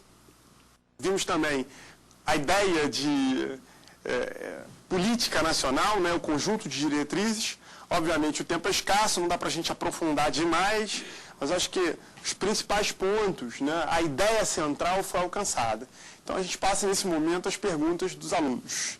Acho que quem começa é a Gabriela, perguntando. Diga, Gabriela. Professor, o princípio da vulnerabilidade é observado apenas quanto ao aspecto econômico? Acho que eu já respondi isso, né? O princípio da vulnerabilidade, ele não é observado apenas no aspecto econômico. Eu acabei dando exemplo, não foi, no início da aula? Da vulnerabilidade fática, da vulnerabilidade psicológica, né? Então não é apenas uma vulnerabilidade econômica, né? Tem vários aspectos aqui a vulnerabilidade. Agora, foi importante essa pergunta, porque eu acabei me recordando aqui de um outro aspecto, que é a questão da hipossuficiência. A hipossuficiência, ou a ausência de recursos, né? A ausência de condições financeiras, não é a mesma coisa que vulnerabilidade. Perfeito? A gente tem que ter em mente que vulnerabilidade não é a mesma coisa que hipossuficiência, e muita gente acha que é. Vejam, vamos pensar na seguinte hipótese. João ganha por mês 20 mil reais, pessoa física. Ganha bem? Ganha bem. 20 mil reais é um salário excelente, diria um dos maiores salários, né? Ganha muito bem, João. João, então, o que faz? Vai a uma loja de eletrodomésticos, e adquire nessa loja de eletrodomésticos um ar-condicionado. O ar-condicionado chega lá na casa de João, só que o ar-condicionado está completamente quebrado, né? Arranhado, com os botões quebrados, enfim. João, então, vai acionar a empresa. A empresa se recusa a entregar um ar-condicionado em boas condições. A empresa alega que o ar-condicionado estava em perfeitas condições e que isso aí foi por culpa do consumidor. João, então, vai acionar lá a empresa fornecedora de produtos. A minha pergunta é, João vai se enquadrar na condição de consumidor ou não? Quer responder, Gabriela? E aí, vai se enquadrar ou não? Sim. Vai. Mas veja bem, mas ele é vulnerável ou não é? Ele é vulnerável? Uhum. Por que ele é vulnerável? Porque a lei diz que ele é vulnerável. Veja, aqui nós temos uma relação entre um consumidor e uma empresa que vende eletrodomésticos. Uma grande, né, empresa que vende eletrodomésticos para a população em geral. Então vejam, economicamente há uma vulnerabilidade? Há. Tecnicamente há vulnerabilidade? Há também. Ou seja, o consumidor, pela lei, já está em posição de inferioridade em relação a esse conglomerado, a esse fornecedor. Perfeito? Então já há uma desproporção aqui na relação. E isso não significa ser hipossuficiente. O código não coloca como condição lá no conceito de consumidor que para ser caracterizado consumidor seja necessário ser hipossuficiente. Eu vou ser considerado consumidor ainda que eu tenha recursos financeiros. Ok? Então, não façam essa confusão, né? Ser hipossuficiente não é a mesma coisa que ser vulnerável. Obviamente que a hipossuficiência acaba estando dentro da vulnerabilidade, pode ser um dos seus elementos, mas não é a mesma coisa. Eu posso não ser hipossuficiente e ser consumidor, inclusive, vulnerável, porque a lei diz que eu sou vulnerável, tendo condição financeira ou não. Tudo bem? A hipossuficiência vai dar algumas vantagens lá na hora da relação travada. Algumas vantagens vão ser outorgadas por conta dessa hipossuficiência, como a inversão do ônus da prova, por exemplo, né, no processo civil. Tudo bem, gente? Então, o que nós vimos na aula de hoje? Nós vimos a Política Nacional das Relações de Consumo, descobrimos que o Estado não tem apenas o direito, né, mas o dever de velar pelos consumidores. O Código, então, fixou, não deixou ao talante do Estado determinar que regras seriam implementadas. O Código já saiu na frente determinando quais são essas diretrizes. Nós batemos algumas dessas diretrizes aqui em sala de aula e lembramos, né, dos princípios que informam o CDC, pelo menos os primordiais. Não há que há outros princípios, né? Não é que não haja outros princípios, há outros, mas os primordiais são esses: vulnerabilidade, boa-fé objetiva, transparência e o princípio da confiança. Tudo bem, gente? Para você que quiser enviar um e-mail, né, mande para saberdireito@stf.jus.br. Se você quiser rever as aulas, é o youtube.com/saberdireitoaula. Quero convidar vocês para assistir os demais programas da família Saber Direito, ambos no YouTube, né? youtube.com/saberdireitoresponde, Saber Direito Debate. E convidar vocês a assistirem às próximas aulas. Eu espero ter enriquecido aqui um pouquinho o conhecimento de vocês. Agradeço imensamente pela atenção. Um grande abraço.